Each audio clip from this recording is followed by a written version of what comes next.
Ash Ketchum sets his sights on the Striaton City gym to claim his first gym badge in the Unova region. As he tries to figure out a way to find the gym, a green-haired guy with a green bow tie approaches him and even compliments his Pikachu and Iris's Axew. The guy introduces himself as Cilan, a Pokemon connoisseur, someone who evaluates the compatibility of trainers and Pokemon and helps them forge stronger relationships. After knowing that Ash is here to challenge the Striaton gym, Cilan takes him to the gym and surprises Ash that he, along with his triplet brothers, are actually the gym leaders. Cilan gives Ash the opportunity to choose which of the three brothers to battle.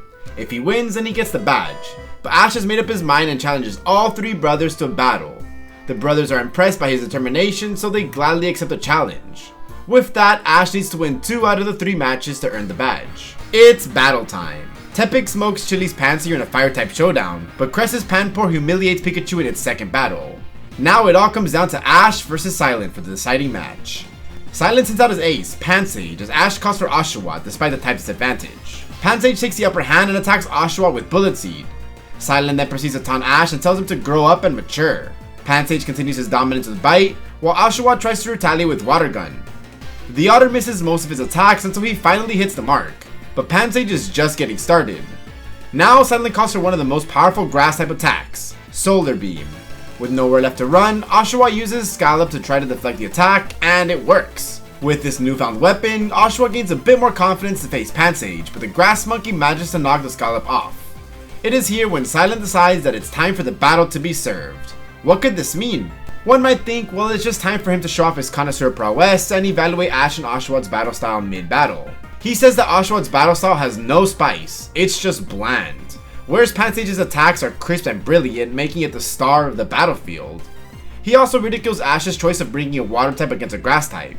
But this is all that Ash needs to gain the wisdom and confidence to pull off a big brain strategy to reclaim Oshawott's Scallop and win the battle and the gym badge. This battle is a clear manifestation of Cilan's purpose as a connoisseur, which is to help trainers and their Pokemon go closer and stronger together.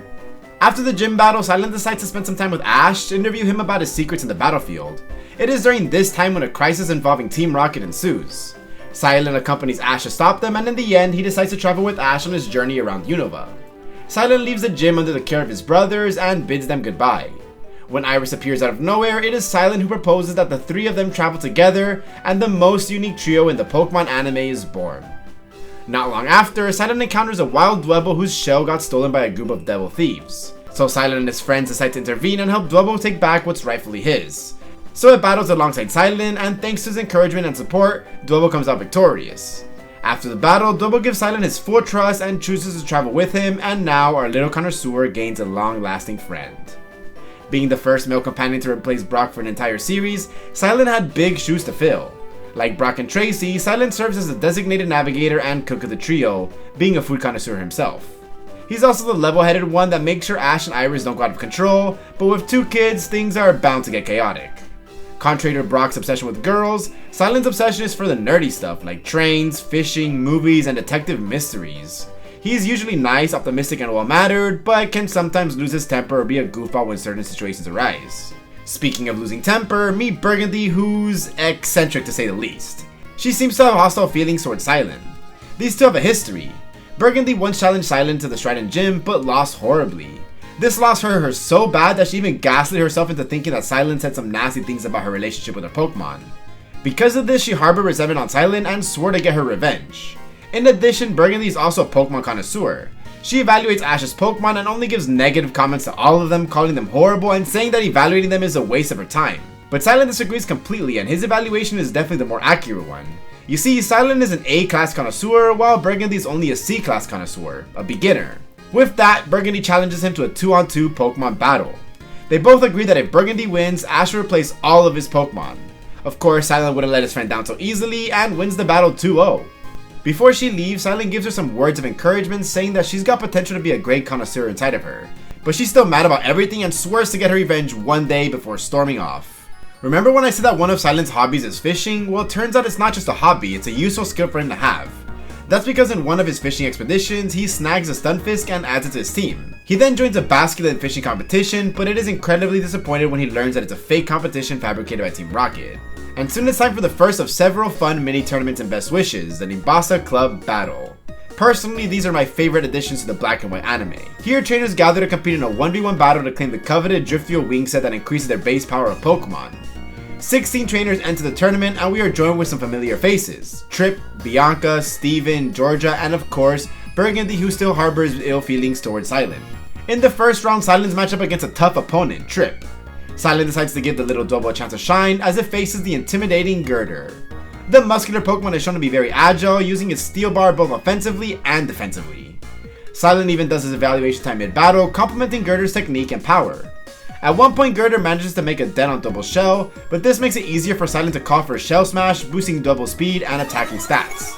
It then follows up with Rock Slide, trapping Girder in a pile of rocks, and finishes it off with Slash. With that, Cilan defeats Trip far before Ash does. In the second round, however, things are different because Cilan is matched with Luke, a tricky trainer to deal with.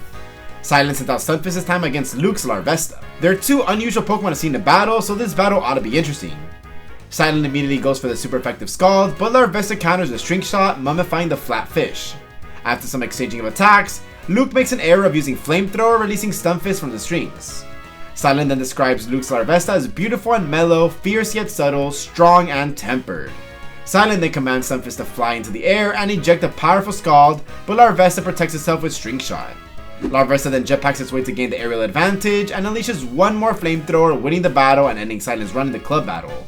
Cilan may have lost in the top 8, but he's happy to see both Ash and Iris making it to the finals, with Iris winning the entire tournament and the Driftwood wing set. Next up, Cilan reunites with two of his friends, Subway bosses Ingo and Emmett.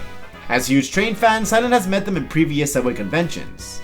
When Team Rocket tries to steal the Pokemon in the Pokemon Center and capitalize on the intricacies of the Nimbasa subway systems, Cilan uses his vast knowledge on the subway system to work alongside Ingo and Emmett to rescue everyone's Pokemon and foil Team Rocket's plans. Continuing on the train, my train of thought leads to the Subway Boss's stamp rally, where Subway fans get to engage in a scavenger hunt. They'll need to collect 60 stamps to get the chance to battle one of the Subway Bosses. Cilan manages to collect 59 stamps with relative ease, but a problem involving this girl's lost Axew causes a halt on the stamp expedition.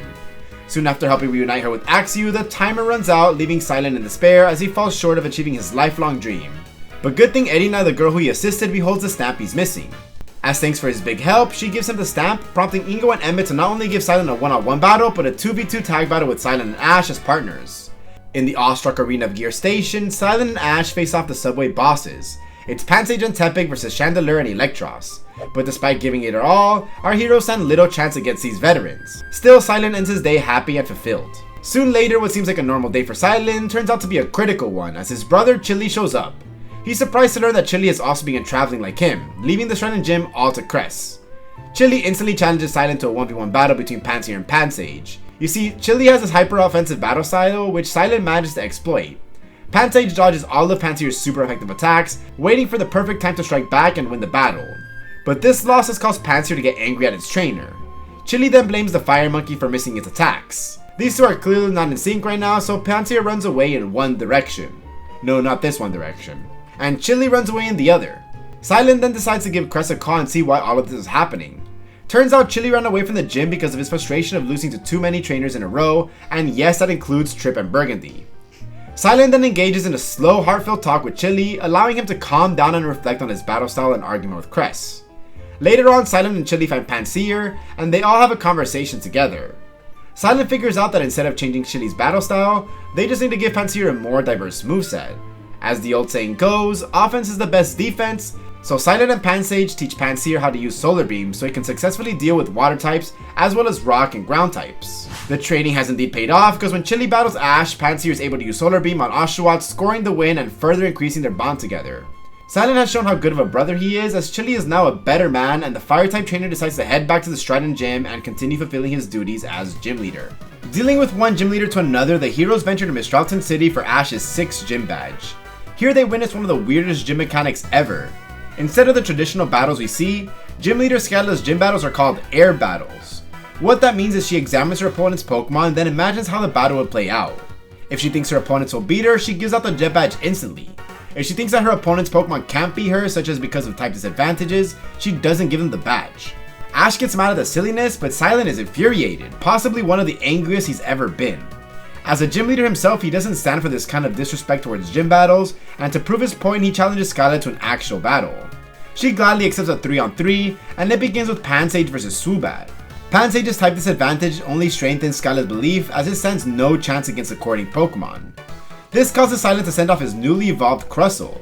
Again, because of its type advantage, it manages to defeat both Skyla Swoobat and Unfezant. But when her Swanna comes in, it solos both Crustle and Stunfisk, giving Skyla the victory. Cilan didn't only lose the Pokemon battle, but it seems that he also lost his battle ideals.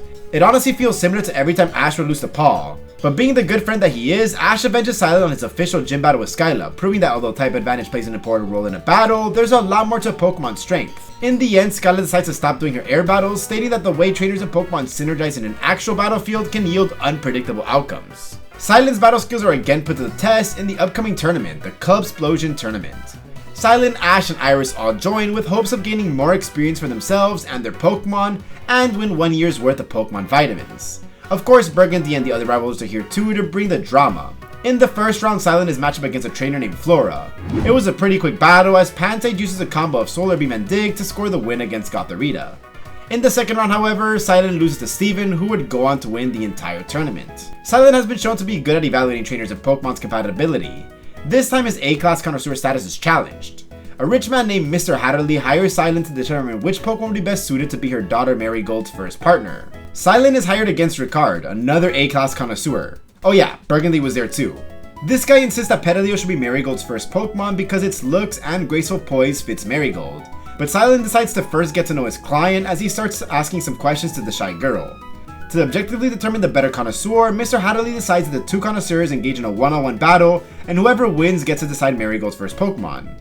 Ricard sends out Purloin, and for some reason Cilan seems to be terrified of that Pokemon, but he stands his ground and sends out his trusty Crustle. Purloin is fast and unpredictable, but thanks to Shell Smash followed by Rock Wrecker, Crustle manages to outmaneuver the cat and win Cilan the battle. The victory causes Mr. Hatterley to give Cilan the authority of choosing Marigold's partner. Throughout the day, Cilan investigates the yard and learns more about Marigold. He learns that she's best friends with one Pokemon in the yard, a Fungus, a Pokemon that may not look conveniently stylish, but one who shares a strong bond with Marigold. And that's what's most important. Rickard formally congratulates Cilan on his excellent showmanship of Connoisseur skills, and they look forward to someday meeting again for another evaluation showdown. Following Ash's gym battle of victory against Roxy, Faye has our heroes bump into none other than champion Cynthia of the Sinnoh region.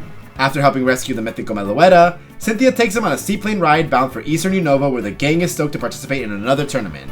This time it's the Pokemon World Tournament Junior Cup of the World. Cynthia accommodates them in her very own villa in Undella Town, where Pokemon Coordinator Dawn awaits them. Ash introduces Dawn to Cilan and Iris, and they all have a fun afternoon together with their Pokemon.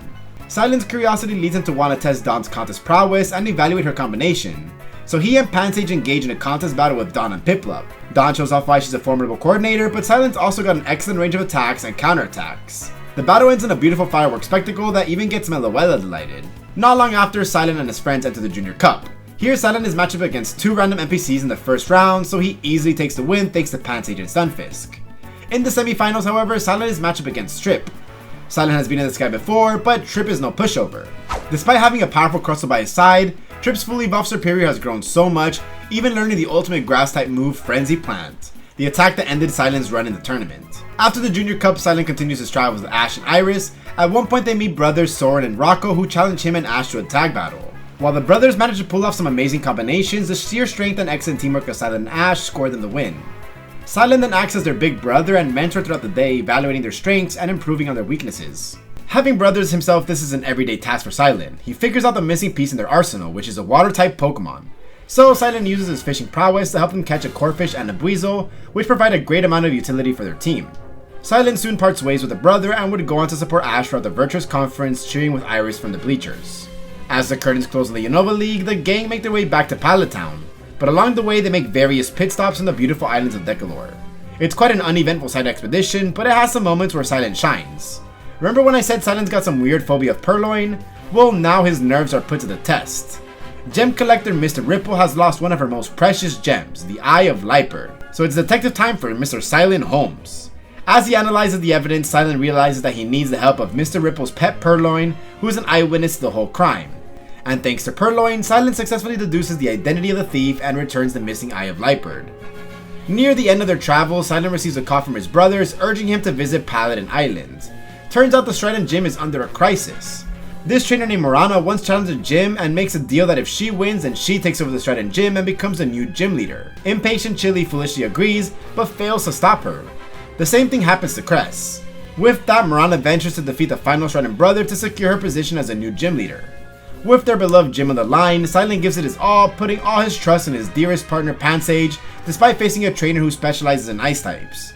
Her and her Abominable might be strong, but Cilan evaluates that they don't have a strong connection. They lack the warmth and care that trainers and Pokemon should have.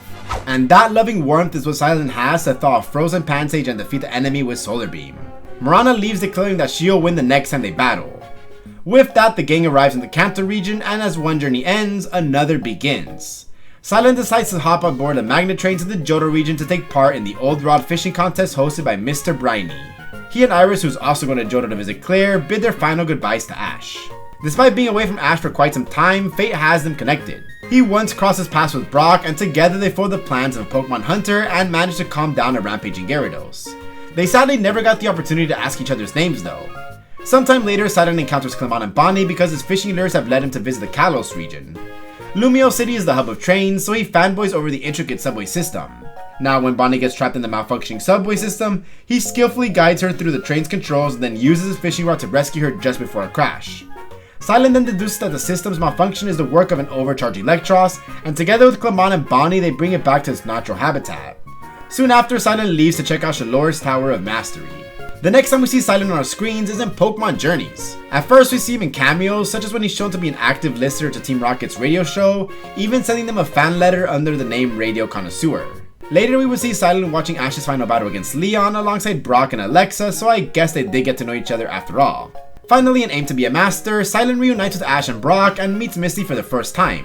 When Brock falls under the spell of a wild Hatterene, Cilan suggests a calming walk in the forest, but he too ends up trapped in Psychic Illusions, where he sees Unova's subway bosses Ingo and Emmett.